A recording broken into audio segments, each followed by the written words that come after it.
The Prix Triomphe is next. I've only got 12 in this. Again, probably due to the fact that you're not allowed it unless you're rated above a certain number, which I can understand why they want to keep the fields to a sensible size. We can just eliminate the ones that are above the course limit. That's it. People know the chance, know the risk they're taking when they put the horse in the race.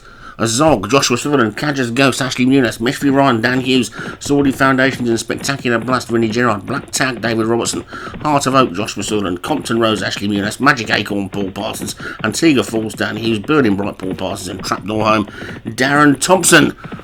They're away and racing. Virtually every trainer that's in it's got 2 in it, and most of the trainers are just not involved at all. And it's Heart of Oak and a Zog that are going to go on. I remember Derek Hinton winning this race a few years ago. It was one of the most exciting days in SO6 in those days that we've ever had, because Derek Hinton's horse wasn't any chance whatsoever of winning the Arc. All the big guns were in it, and Derek Hinton's horse came rattling through at the end at 1,000,000 miles an hour and won it in the final strides. And I tell you what, everybody was so pleased for him, and he was so chuffed that he'd won the Arc, you wouldn't believe it. That sort of thing doesn't happen anymore, and it doesn't happen anymore because a few years ago some elite trainers decided to call this idea of not letting horses that are rated lower than a certain amount in these big races. And I will say, just for clarification, it isn't anybody who's involved in this race today.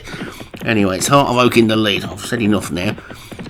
From a Zog in second, Burning Bright is third, then Compton Rose after that, Spectacular Blast is next, then Meshfi Ryan and Black Tag, Catcher's Ghost is after that, Trapdoor Home is right out the back, but it's Heart of Oak who's well clear at this point from stable companion a Zog. Spectacular Blast is next, Burning Bright is after that one, then Compton Rose and Magic Acorn, Black Tag is next. It's the Joshua Sutherland pair in the lead. It's Josh's turn to win on the group race thing with Vinny. They've been alternating races so far today, if you've not been watching the earlier races. And it's Magic Acorn who's coming up on the outside of that to try and ruin that for Paul Parsons, but Heart of Oak's having none of it on the inside.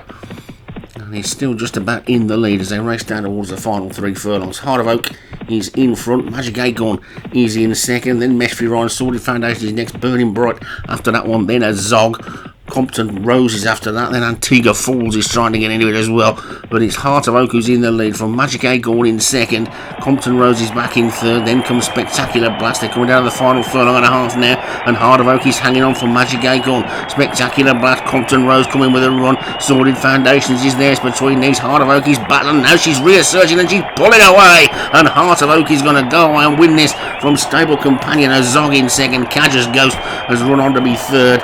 It's going to be close for fourth with Black Tag. In fact, Cadger's Ghost may have got up to be second in the end. But it's Heart of Oak. He's pretty much the champion horse. I think we've all got to agree.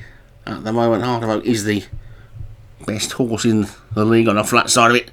Takes it, which is the right result. It's a pity we couldn't have had a few other people involved in the race. Cadger's Ghost second for Ashley Muniz. A Zog for Joshua Sutherland again was third. Black Tag for David Robertson was fourth.